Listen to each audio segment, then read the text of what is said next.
eingeschweißt sind. Schalten Sie das Gerät ein. Wenn der Wärmetauscher auf einer Seite schnell heiß, auf der anderen langsam warm wird, ist alles in Ordnung. Tests beweisen, der Energieverbrauch ist auch bei Kühlgeräten stark gesenkt worden. Ein Uralt-Modell ist im Unterhalt vergleichsweise teuer. Sogar Geräte der letzten Jahre liegen im Verbrauch weit auseinander. 71 Mark oder 125 Mark jährlich für Strom. Nach 10 Jahren sind das über 500 Mark Mehrkosten. Relativ teuer in der Neuanschaffung und deshalb gebraucht auch sehr begehrt, Videorekorder. Sind die Videoköpfe jedoch stark abgenutzt, werden sie nur schlechte Bilder aufzeichnen. Und weil der Austausch einer Videotrommel mehrere hundert Mark kostet, sollten Sie sich beim Gebrauchtkauf möglichst bestätigen lassen, dass die Videoköpfe gerade erneuert wurden. Noch ein paar Tipps aus verschiedenen Bereichen. Bei Schreibmaschinen probiert man am besten alle Funktionen aus. Sonst hängt zu Hause ausgerechnet der Buchstabe, der nicht getestet wurde.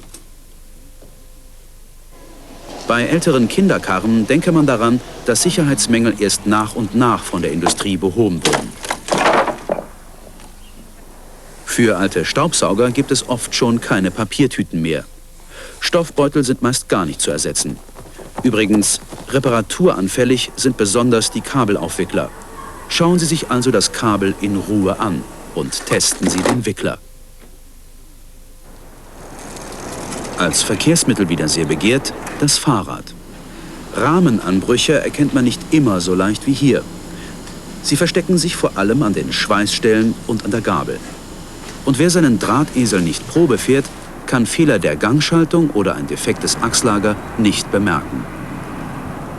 Und auch eine Acht aus den Rädern zu entfernen, erfordert meist die Reparatur des Fachmanns. Von zugeschweißten Gebrauchgeräten lässt man besser die Finger. Die können nicht mehr instand gesetzt werden.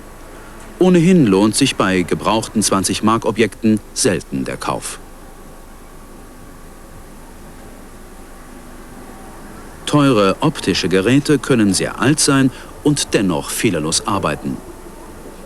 Bei neueren Kameras, zumal bei elektronischen, können Sie weniger prüfen. Nur den Filmtransport, den Verschluss und die Objektivringe. Alles andere muss man immer mit einem Film testen. Auch einige Markennähmaschinen können ein Schnäppchen sein.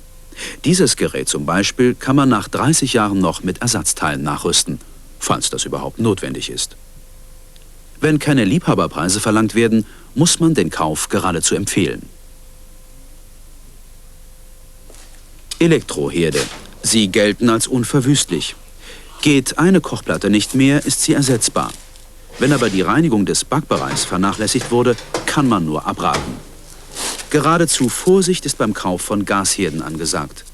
Geringste Undichtigkeiten sind ein hohes Sicherheitsrisiko. Privat sollten sie besser nicht gehandelt werden. Bei den Verbraucherzentralen oder in Bibliotheken gibt's Informationen.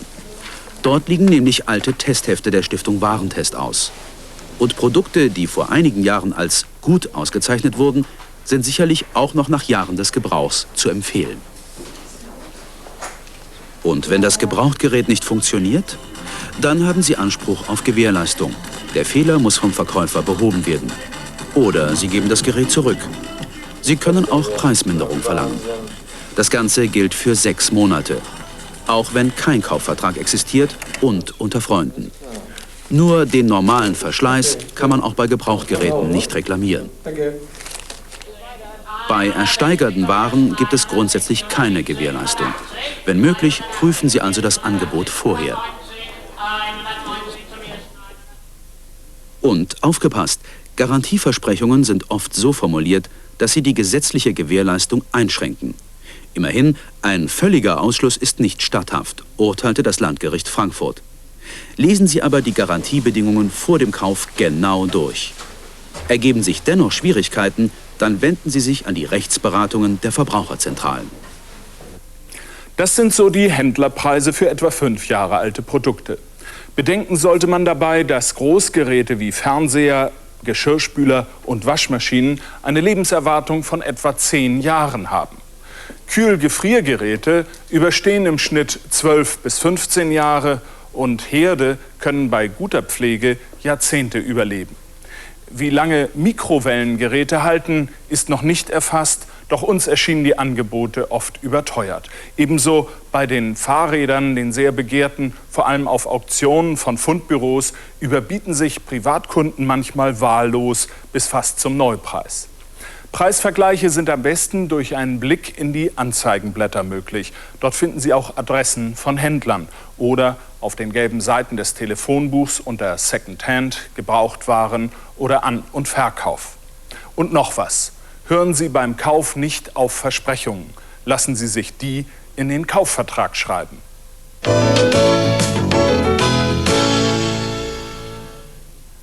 Alle 7 Sekunden eine Straftat.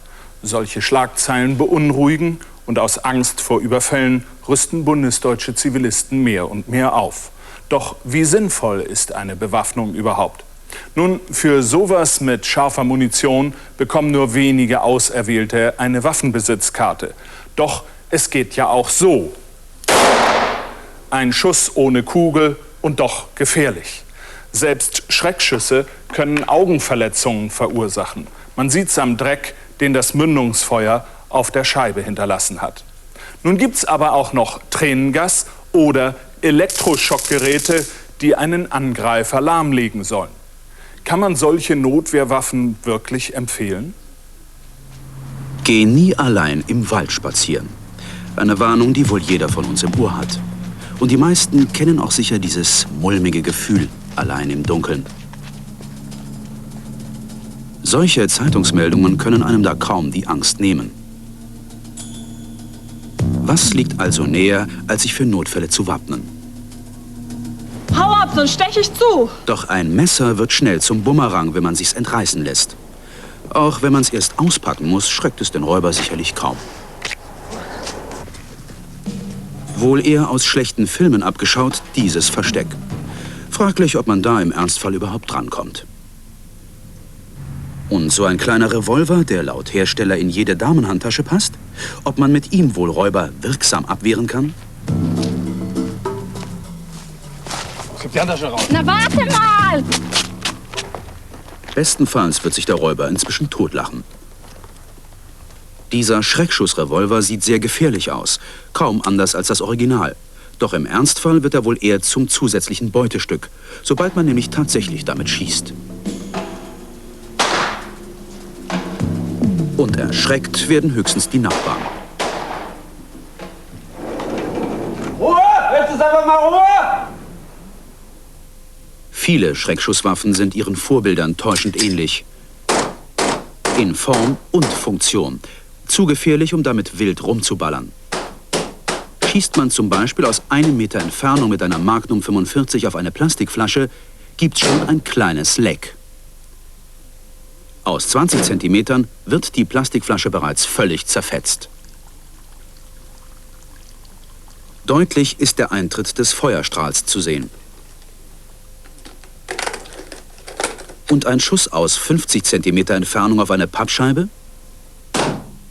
Einfach durchschlagend. Auch mit Leuchtmunition glaubt mancher, gut gerüstet zu sein. Was bei der Seefahrt seine feste, allen Seeleuten verständliche Bedeutung hat, wirkt an Land nur bunt und eher kurios. Ist die Situation auch noch so ernst? Hilfe! Für Unbeteiligte sind die Signale meist völlig unverständlich. Oh, guck mal, so schön wie Silvester. Guck mal, guck dir das mal an. Eine Alternative zu Leuchtmunition oder Schreckschuss: Tränengas. Es wird in unterschiedlichsten Verpackungen angeboten, aus verschiedensten Geräten versprüht. Ein immer wiederkehrender Bestandteil: das berüchtigte Reizgas CS, das auch die Polizei verwendet. Diese Sprühgaspistole sieht den bei der Polizei gebräuchlichen Geräten zwar sehr ähnlich, sie wird aber frei im Handel verkauft, gefüllt mit nur 1%iger CS-Gaslösung. Trotzdem ist die mächtige Gaswolke noch äußerst wirksam. Ähnlich wirksam, nur handlicher, solche Sprühdosen für die Tasche. Zwar lässt sich Gas auch aus Schreckschusswaffen abfeuern, doch die Menge ist ziemlich gering, selbst bei der 45er Magnum. Jetzt die 8 mm Waffe. Und bei 6 mm wird's geradezu lächerlich. Zum Vergleich die überzeugende und gefährlich wirksame Gaswolke aus einer Sprühflasche. Vorsicht, Wind. So kann man sich auch schnell selber matt setzen. Also niemals gegen den Wind sprühen oder schießen. Egal in welcher Verpackung Sie Ihr Gas parat halten, ob im Kugelschreiber mit Gasdüse wie hier oder im Schlagstock, den der Mann von Welt ganz unauffällig bei sich trägt. Selbst für CS-Gas-Muffel gibt's eine Alternative. Diese, schon durch ihr Aussehen furchterregende Sprühwaffe, gefüllt mit dem ebenfalls umstrittenen CN-Gas. Laut Hersteller wirksam bei Hunden wie Menschen. Das Original Contra-Dog-Abwehrspray gegen Mensch und Tier gibt's waffenscheinfrei. Gewarnt wird aber vorsichtshalber auch vor Gesundheitsgefahren. Nächstes Abwehrmittel: Strom. Elektroschockgeräte, die es in unterschiedlichsten Größen gibt, sollen Angreifer mit Stromschlägen außer Gefecht setzen. Betrieben werden solche Geräte nur mit einer handelsüblichen 9-Volt-Batterie. Wie gefährlich sie trotzdem sein können, ist vor einiger Zeit von Experten in der Schweiz untersucht worden. Ergebnis: Ein Schlag aus dem Elektroschocker kann Muskelkrämpfe, Blindheit und sogar tödliches Herzkammerflimmern hervorrufen. Die Stromschläge erreichen Spannungsspitzen bis 60.000 Volt und Stromstärken bis 90 Ampere. Damit liegen sie bis zu 10-mal höher als für elektrische Viehzäune maximal zulässig. Auch Kleider schützen nicht. Sogar durch Leder gehen die Funken ungehindert hindurch.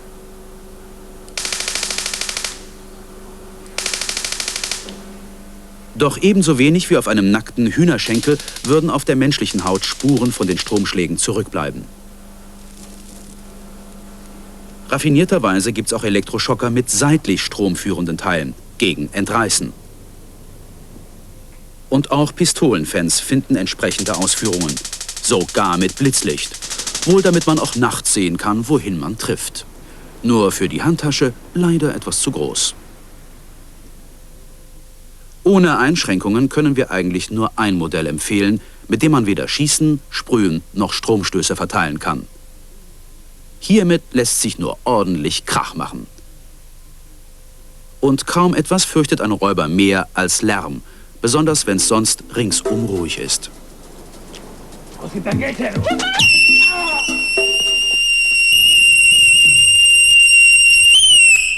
Aus Ihrem Fernseher klingt Schrillalarm sicher harmlos, während er uns hier Ohrenschmerzen bereitet. Doch ob das jeden Angreifer abschreckt, bleibt wirklich fraglich.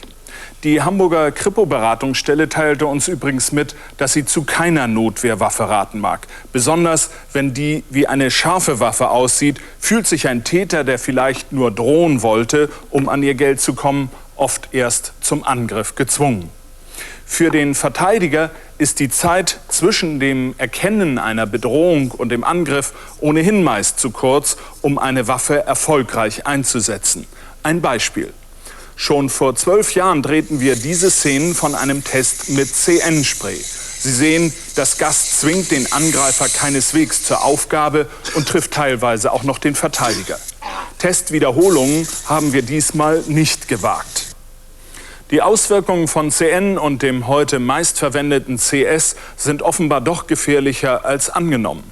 Von der Polizei mit Gas beschossene Demonstranten und deren behandelnde Ärzte haben das in Broschüren immer wieder beschrieben.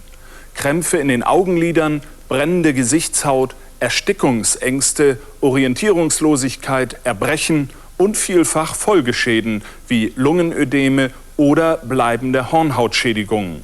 Sowas kann auch passieren, wenn Sie als Verteidiger den vorgeschriebenen Abstand von 1 Meter nicht einhalten. Na und, wird sich mancher sagen, wer mich angreift, muss damit rechnen. Nur leider können sie selten beweisen, dass sie wirklich angegriffen wurden und müssen dem Verletzten unter Umständen auch noch Invalidenrente zahlen. In der Schweiz sind solche Gaswaffen deshalb auch verboten. Genauso wie die Elektroschockgeräte, die einen Menschen nach Auffassung der Schweizer Behörden sogar umbringen können. Lassen Sie also besser die Finger von Notwehrwaffen und suchen Sie sich sicherere Heimwege, zuverlässige Begleiter oder notfalls ein Taxi. Einen besseren Rat kann Ihnen auch die Kripo nicht geben. Auf Wiedersehen für heute.